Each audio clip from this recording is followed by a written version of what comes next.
Prashanti Mataji, whenever you're ready, you can please take over the college. You can start. Thanks. Hare Krishna, dear devotees, please accept my humble obeisances. All worship your Father and Gurudev. Om Namo Bhagavate Vasudevaya. Om Namo Bhagavate Vasudevaya.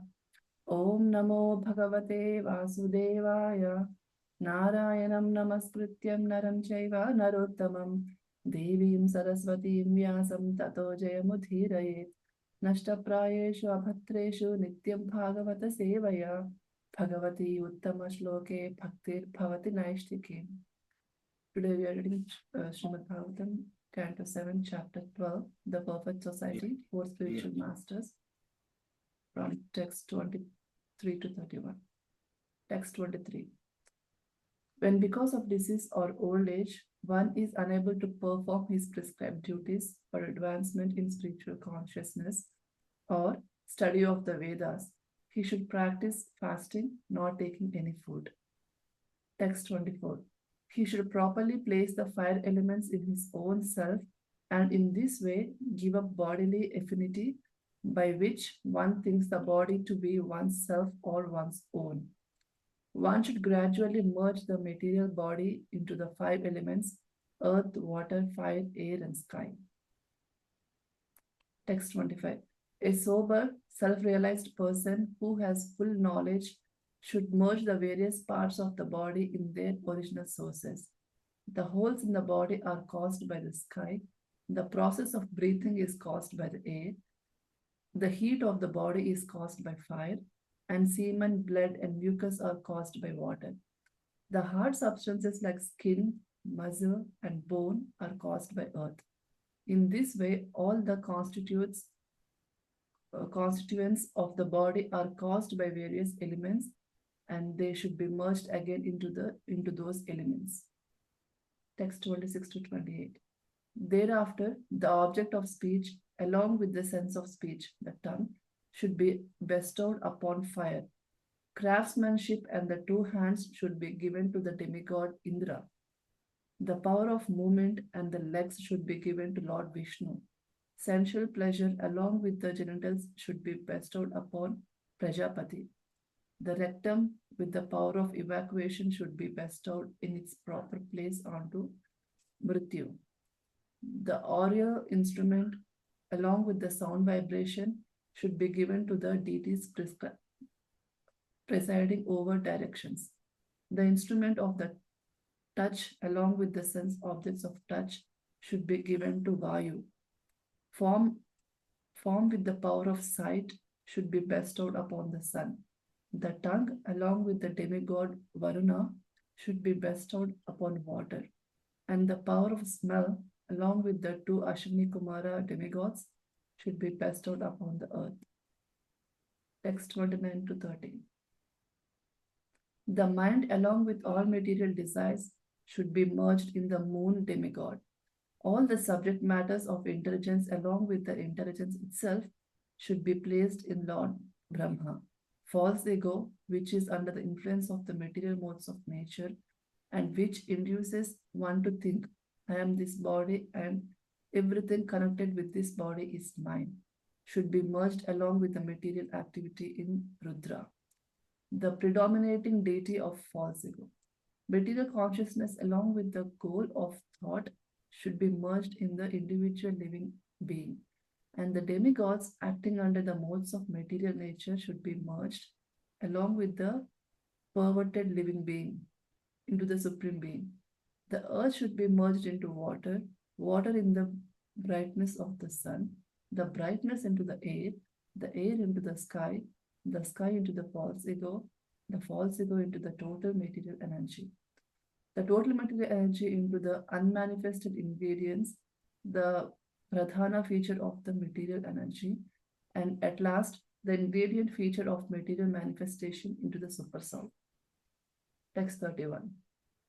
When all the material designations have thus merged into their respective material elements, the living being who are all ultimately completely spiritual, being one in quality with the Supreme Being, should cease from material existence as flames cease when the wood in which they are burning is consumed. When the material body is returned to its various material elements, only the spiritual being remains. This spiritual being is Brahman and is equal in quality with Parabrahman. Thus ends the Srimad Bhagavatam, purport of Canto 7, Chapter 12 of the Srimad Bhagavatam, entitled The Perfect Society, 4 Spiritual Classes. Thank you, Mataji. Thank you so much, Prashanti Mataji. Achyuta Radhika Mataji, please take over the call, Mataji. Hare Krishna. Yeah, thank you, Mataji. Mataji, I'm not able to share my screen. Share my screen. Actually, I made you co-host, Mataji. Sorry, I'll make you one more time. Sure. We'll start with prayers. Om Jnanatimirandhasya Jnananjanashalakaya Chakshurunmilitam Yena Tasmai Shri Guruve Namah Shri Chaitanya Manobishtam Sthapitam Yena Bhutale Swayam Rupa Kadamahyam Dadati Swapadantikam Vandeham Shri Guru Shri Yuta Padakamalam Shri Gurun Vaishnavamsha Shri Rupam Sagrajatam Sahagana Raghunathanvatam Tam Sajivam Sadvaitam Savadhutam Parijana Saitam Krishna Chaitanya Devam Shri Radha Krishna Padan Sahagana Lalita Shri Vishakhanvatanscha Namam Vishnupadaya Krishna Prishtaya Bhutale Srimate Bhaktivedanta Swami Niti Namine Namaste Saraswate Deve Gauravani Pracharine Nirvishesha Shunyavadi Pashyate Deshatarine Jai Shri Krishna Chaitanya Prabhu Nityananda Shri Advaita Gadadhar Shivasadi Gaur Bhaktavrinda Hare Krishna Krishna Krishna Hare Hare Hare Rama Rama Rama Hare Hare. Can you try now? I made you co-host. Yes, I'm able to share. Thank you so much. Thank you so much for giving me the opportunity to dive into this Bhagavatam. And thank you for all the devotees for joining. And thank you, Prashanti Mataji, for reading the verses. So today's verse, we are continuing this chapter. So this chapter is basically, focusing more on the brahmachari and the vanaprastha stage of life. And we've already covered, how a brahmachari should live, their lives, and dedicating their lives to the to being a menial servant of their spiritual master, of his spiritual master, and serving in the ashrama of the spiritual master. And now we are looking at vanaprastha stage, how a vanaprastha should be living. And we don't really see vanaprasthas in this. I mean, we see brahmacharis, not exactly how they're mentioned in the scriptures here in Bhagavatam, but of course we see brahmacharis in this around, but we don't really see vanaprastha life. So this particular stage of life is in between grihastha and sannyas order of life. And we've been hearing that there have been few verses in the previous, it started from the previous class, how a person should be living in the forest for certain number of years. It starts with at least 1 year, and then 1 year or 2 years, 4 years, 12 years, like that. And then from this text 23, again, it mentions that, vanaprastha. So basically we heard in Friday's class that how vanaprastha should remain in the forest and should not eat grains that have been tilled, that have been grown by tilling the ground. They should eat like no-till grains, things like that. But if they are not, so in text 23, it says because of disease or old age, one is unable to perform his prescribed duties for advancement in spiritual consciousness or study of the Vedas, he should practice fasting and not taking any food. And then so this was all about living. Up until here, it was all about how to live in the forest. And then it starts more the internal journey from text 24. It starts more of the internal journey of the vanaprastha. how they should build their consciousness so that they can reach the ultimate goal of life. None of these, only very few purports, I would say, like only like two texts, 24, text 24 and 25 have purports. So none of these have a lot of, I mean, the verse itself is very self-explanatory. So there's no purport to any of these verses from 26. So we'll start with 24.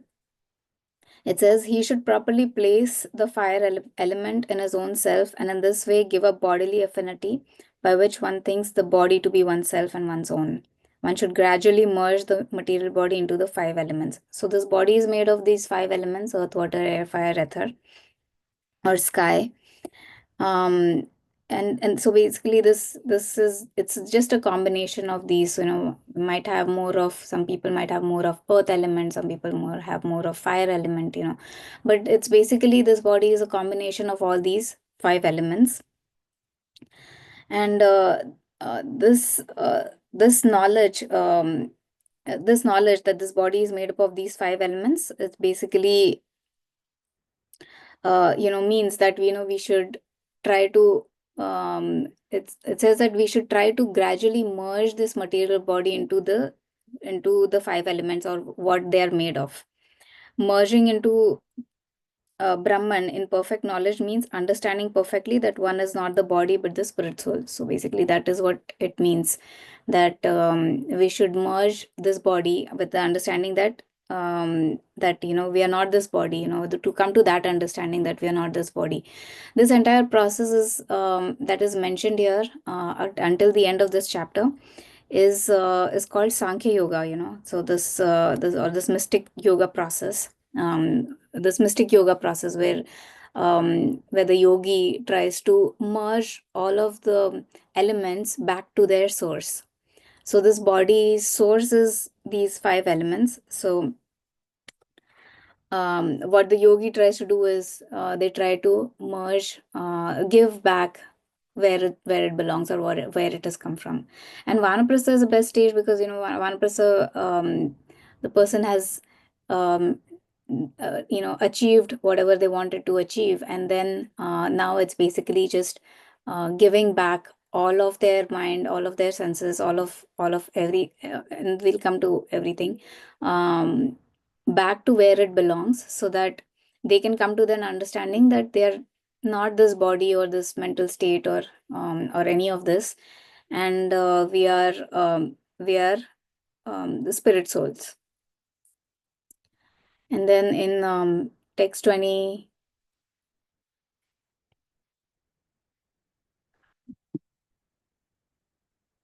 text 25,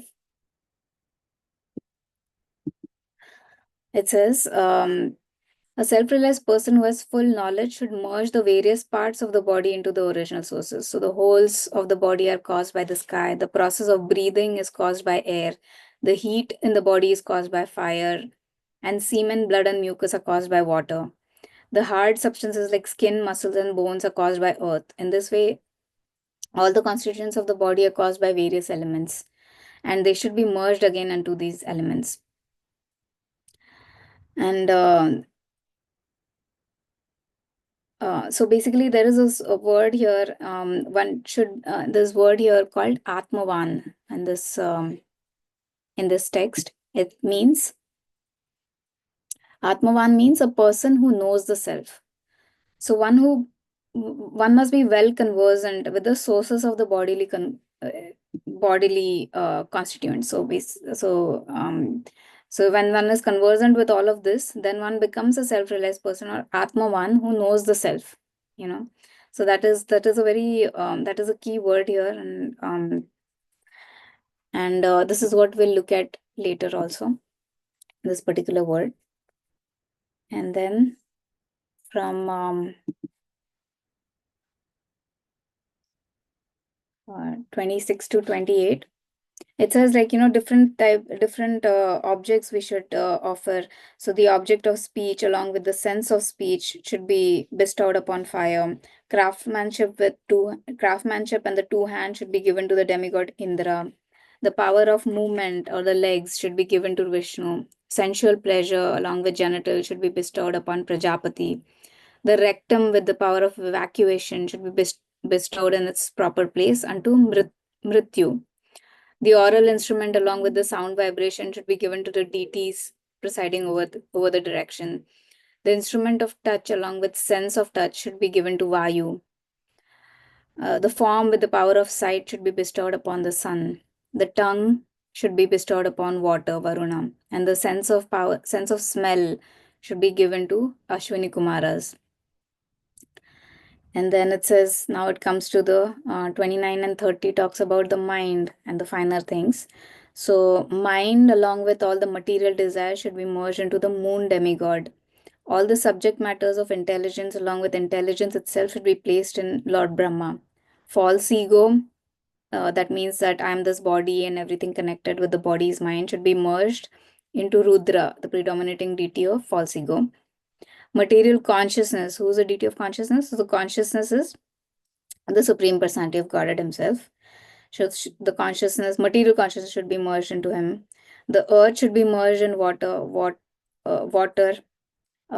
brightness into the air into the sky into the false ego into the total material energy, and the total material energy into the unmanifested ingredients called pradhana feature. And in the last, the ingredient feature of material manifestation into the super soul. So the super soul is the topmost, and then it goes gradually. Starts with the gross, and then it goes from gross to subtle, and then from subtle it goes to subtle, it goes back to the Supreme Personality of Godhead. Because he's a total source of this whole pradhana manifestation. And then when all these material designations have thus merged into the respective material elements, then the living beings who become completely spiritual, being one in quality with the Supreme Being, should cease from material existence. And when the material body is returned to its material elements, only the spiritual thing remains, only the spiritual being remains. And this spiritual being is Brahman. And this Brahman is equal in quality with Parabrahma. So that is what so basically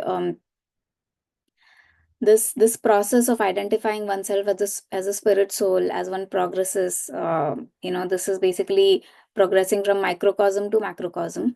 And this particular it's a very tedious process. It's not a very I wouldn't say it's not a very intelligent process, but it is a very tedious process. And everything has to be done in a certain way. After certain things are merged, then one can go to the next step, then one could then the next step. Like that, everything has to be merged into the source element, the source of that particular element. So the sum total is the universe, right? So the pradhan, so the total, like say sum total of the mind. So this pradhan with sum total of this pradhan each pradhan has a spiritual has a predominating personality. So like for example, it's mentioned here that the sum total of the predominating deity of the mind is Aniruddha. The sum total of false ego is Shankarshan. Sum total of intelligence as Pradyumna as a predominating deity, and the sum total of consciousness as Vasudeva, the Supreme Personality of Godhead, as a predominating deity. So this particular process, what is the use of this process, is mentioned in the last verse. So the verse 31, and this process is useful to come out of designations. So when all of this material designation, that I'm this body, I'm this, I'm that, I'm wealthy, I'm rich, I'm beautiful. These are all material designations. So once one gives up all these elements back to their source, then our designations will be merged also. So unless one offers one's consciousness that I am the servant of the Supreme Personality of Godhead. That is the most important thing. One has to merge uh, we have to merge our consciousness and think that we have to come to that understanding that we are the servant of the Supreme Personality of Godhead. So when a living entity practices this process, one's designations and consciousness that one is separate from the Supreme Personality of Godhead, Vasudev, um, goes away, and this is the most important thing, and that that is keeping us in this material world. So becoming one with the idea that I am Krishna's servant, that is the goal. And this mystic yoga process, or this Sankhya yoga process, is good. It's very scientific. It seems to be very logical, but it's very tedious, and who knows, one may be able to reach the stage of giving up all the designations, material designations, but one may not reach the stage of being of that consciousness to come to that. Our consciousness might not be reach that stage that we are the servant of the Supreme Personality of Godhead. So that can also happen. That many yogis, they merge. They're able to merge their based on how it's mentioned here. They're able to merge everything. They're able to give up everything, but they're not able to reach that stage of thinking that they are the servant of the Supreme Personality of Godhead, that the Atma is cannot become Paramatma. We are only equal in quality, but not in quantity. And so that is how they again fall back into this the concept of designation, or they fall back into this material world.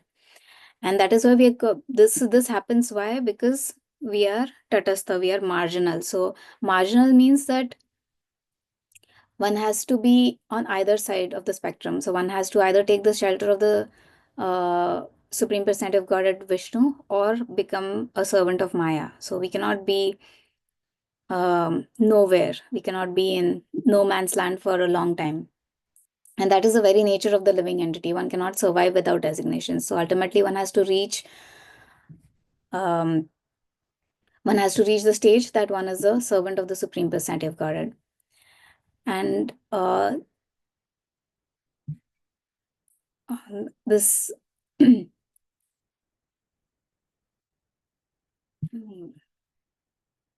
and all of these problems that we have, in Bhagavad Gita, Krishna says that all of these problems that we have is because of our interactions with the senses and sense objects.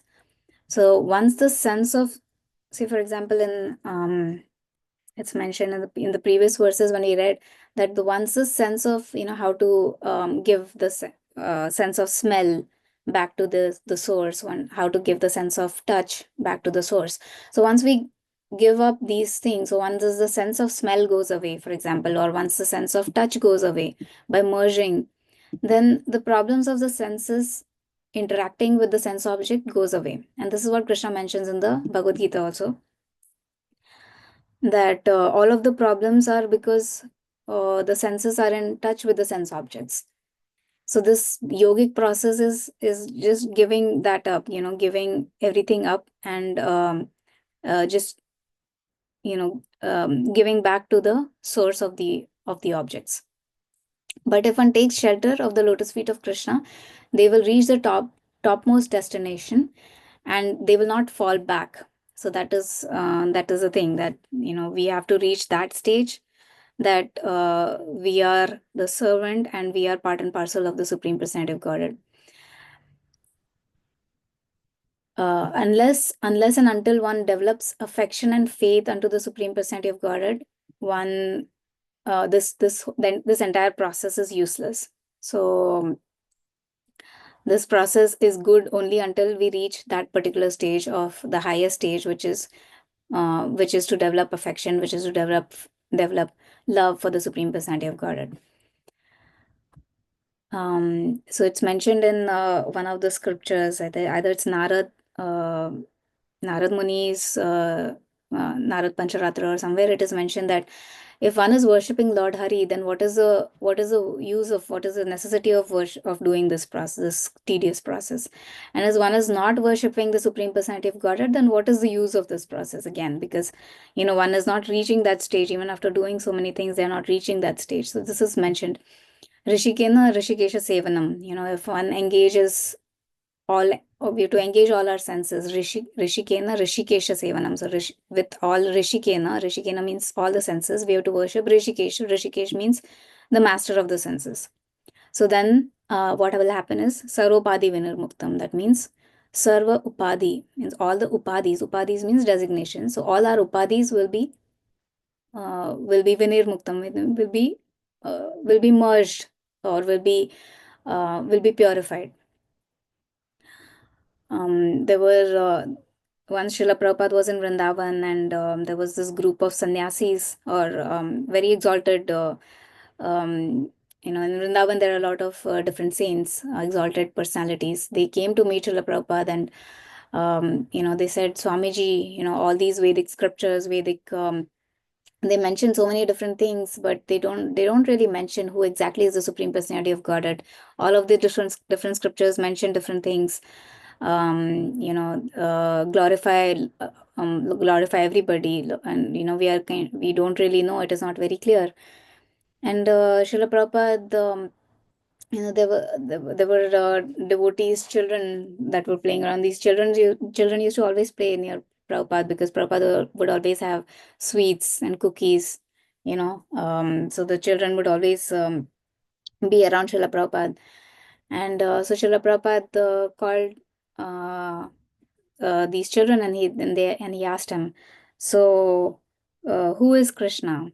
So one girl said, Krishna is the Supreme Personality of Godhead.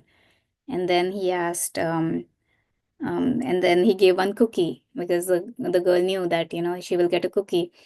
So so Prabhupada gave. So then Prabhupada turned to the sannyasis, and he said that, oh, see, even the 5-year-old child knows who the Supreme Personality of Godhead. And they said, oh, but Srila Prabhupada, it is very confusing still. Every these different scriptures mentions different things.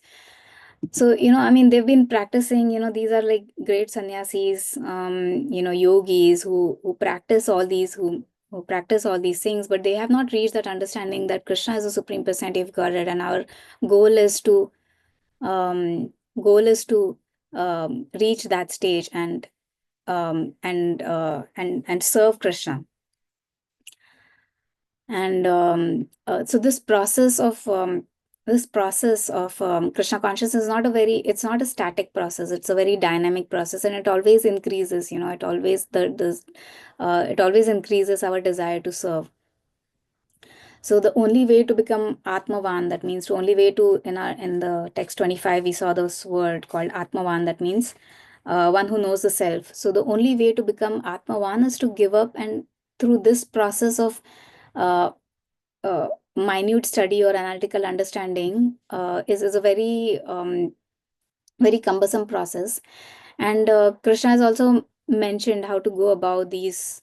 In Bhagavad Gita also, again, he mentioned how to go about these modes. So basically this particular process is going about these material modes also. So Krishna has also mentioned in the Bhagavad Gita that the easiest way is to practice Krishna consciousness, to surrender unto him.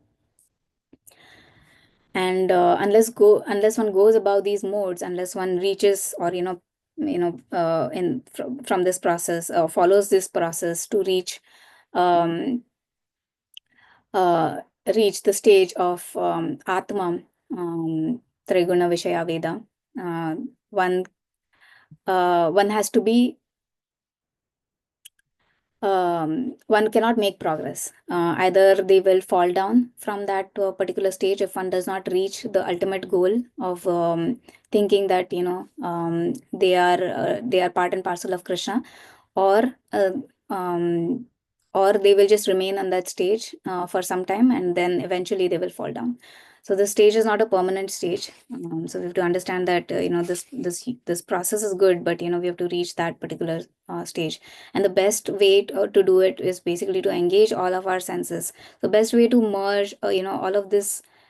So the purpose of all these this merging, this giving up our senses and all of the mind intelligence, the subtle elements, is to is to purify them from the material conditioning. And the best way to do it is to engage our senses in the service of Krishna. And in our Gaudiya Vaishnava philosophy, this Atmavan means giving oneself completely to the service of our spiritual master. So it does not just stop at the service of Krishna, but it goes beyond, and our Gaudiya Vaishnava process is such that, it goes beyond even serving Krishna. It goes beyond and going and beyond serving Krishna is service to the devotees, because Krishna is very pleased when we are serving the devotees of his.